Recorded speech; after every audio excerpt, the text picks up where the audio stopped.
What is up, y'all? We are back with yet another video. Before we even get started, y'all, if you are new here, welcome. And if you are returning, welcome. I appreciate every single one of y'all that tune in this week and each and every week. I just want to say thank y'all. Thank you so much. As y'all can see, we are going to be talking about purchasing vials, how that works, how many that you should buy, and what to look out for with storage. So, I do want to say first off that congratulations, you have found the sperm bank and hopefully even found a donor that you want to use to produce your beautiful babies. Congratulations, because that is not an easy task. It can be a fun task, but depending on, your list that you're checking off, it may also start to get daunting the longer that you go and the more, profiles that you have to look through. So congratulations to you. And for anybody who is getting tired and still looking for their sperm donor, I wish you the best of luck. You are almost there. So, as y'all know, I have a sperm donor. He is Korean, and that's always the most funniest thing because I always forget, oh, he is Korean. But yeah, I have a sperm donor. He is Korean. I did originally look for a black donor, but if you've seen my previous videos about, things that you don't know, and I chose my sperm donor, you'll know that I did look for a black donor, but they either had some sort of condition that would render the baby, not render, but it would be life threatening for the baby, and the baby would not survive in womb. And if they did survive in the womb, they're probably not going to survive, more than a day outside of the womb. And others had either sickle cell trait or any other kind of anemia. I know my dad had the sickle cell trait, and one of my siblings has sickle cell trait, so that's how we found out he has it, or had. And I'm trying to think. I also have anemia, not necessarily sickle cell, though I haven't been checked to see if I carry the trait myself. So because of that, I just don't want to take any risk of getting a donor with sickle cell trait. And since I do have anemia, it was recommended that I don't use a donor that also has anemia just because it may cause complications for the child. So with me being black, anemia and sickle cell trait being such a huge thing in black people just because of genetics and all the cool scientific things about that you find in like Africa, and how it's actually like an adaptation. I'm not going to get into it, but it's really cool, except when you're trying to have a baby in the US and they don't necessarily need those adaptations to fight malaria. So I could not go with a black donor. The couple black donors that I did find that were absolutely perfect sold out, and the cryobank that I was going to also up their prices significantly. And so I'm just like, okay, I can get 2 vials with this Korean donor that has everything on my list for the price of 1 donor here. And I get better customer service here with a Korean donor. So I went with a Korean donor because no, I'm not going to get a dark chocolate baby, but I'm going to get a beautiful baby either way. And that's it. Like, and no, dark chocolate is not, the only reason why I wanted a black donor. It's just, I don't know. This is what I was looking for. But, I looked through white donors, Cuban donors, like you name it.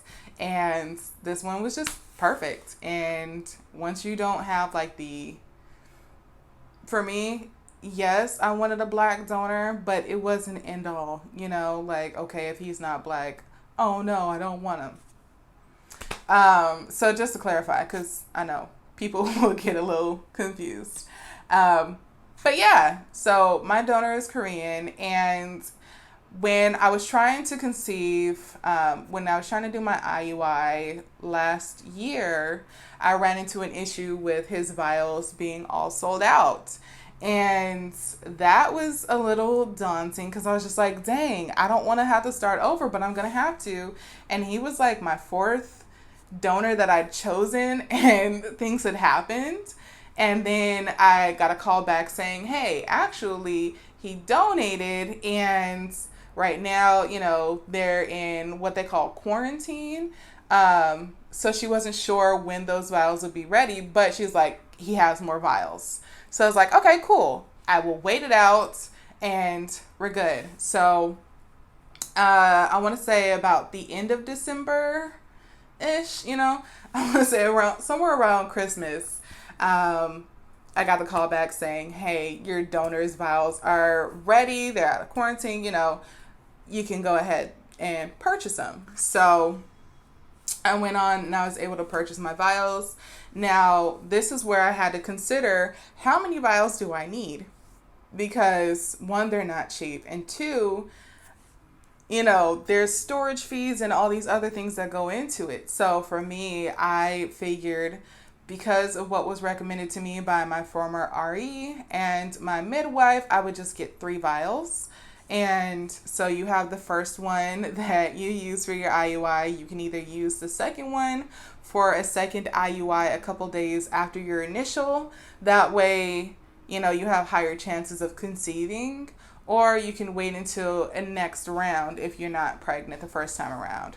As y'all know, I got pregnant first time around. Moving past.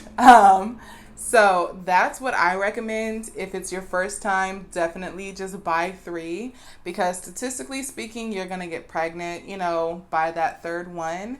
But we also know it was easier for us to get pregnant right away and there were no complications, we probably wouldn't be watching this video right now. So for me, I also recommend that, long term, if you are having complications or anything like that, I do recommend maybe trying to get 5 or 6 vials, especially if you're like me and you've lost sperm donors before and you don't want to have to search again. Definitely get those vials, because if you do store it with them, with your sperm bank, there is a higher chance that they will buy those vials back at a discounted rate. So somebody else can use it. It's not like you're taking those vials from somebody. Technically, yes, but not long term or anything like that. And you can make sure that you have enough vials for what you need. And hopefully you won't need to use all of those. But if you do, you have them. So it's better to, have them and not need them than need them and have to go find a new sperm donor because they're out. So that is what I highly recommend right now for me. As I said, 3 is my magic number. And once I get pregnant, because I know I want to have more kids, I do plan on just keeping 5 or 6 vials in storage. Storage fees vary depending on your sperm bank. So some may charge per vial, and then others may just charge, however many vials you have up to a certain number, and it's charged monthly. From what I've seen, especially with like places like California Cryobank and like Fairfax and all those like main ones, typically it's cheaper for you to pay for the year versus paying monthly. There's usually some sort of, cost benefit to that. And also some places, it's been so long since I've looked at California Cryobank, so do not quote me on this. It's just coming to my head, but I know some places do give you a certain amount of time of free storage, typically the amount of time they assume that it would take you to get pregnant, just statistically speaking. So that's something else that you want to pay attention to. Obviously, do not go searching for your sperm bank based off of the discounts that they have. But, it's just always a nice bonus. So those are questions that you're going to want to ask them, or you're going to want to look on their fees page, or if you have your consultation with their financing department. These are questions that you're going to want to ask them. And I highly recommend, because you don't want any kind of surprises. You don't want to get a call, 6 months in saying, hey, we tried to process your payment for $300 for storage of these sperm vials, and the card you have is declined. You don't want that. Especially if, like, say you're using like a medical credit card or something like that. You don't want any kind of surprises. And you also don't want to be shopping for cribs one day and then find out, yo, why am I missing $300 to $600 from my account? Oh, it's from my other vials. Now you can't get that crib because you had to go run and take care of that situation. So I really recommend that you get, somewhere between 3 to 6 vials. And you just look at all their fees, write it down, especially if your memory is as trash as mine. Definitely write it down in your finance book, something where you can keep track of it, because it will definitely be beneficial. Hopefully I answered all of your questions. If I missed anything, please put it in the comment box down below. If you have additional questions, also put it in the comment box down below. I'll be more than happy to answer it, or if I need to do some research before answering it, I will let you know. And if it's just a really long answer and whatever, or maybe it's not a long answer, but it's information that I know other people are definitely going to need, which tends to happen more often than not, I will let you know, and I will make a video on that. So go ahead and hit that comment box up. Don't forget to like this video if you enjoyed it, so I know you like this content. Hit that subscribe button and that notification bell, and I will see you all next week.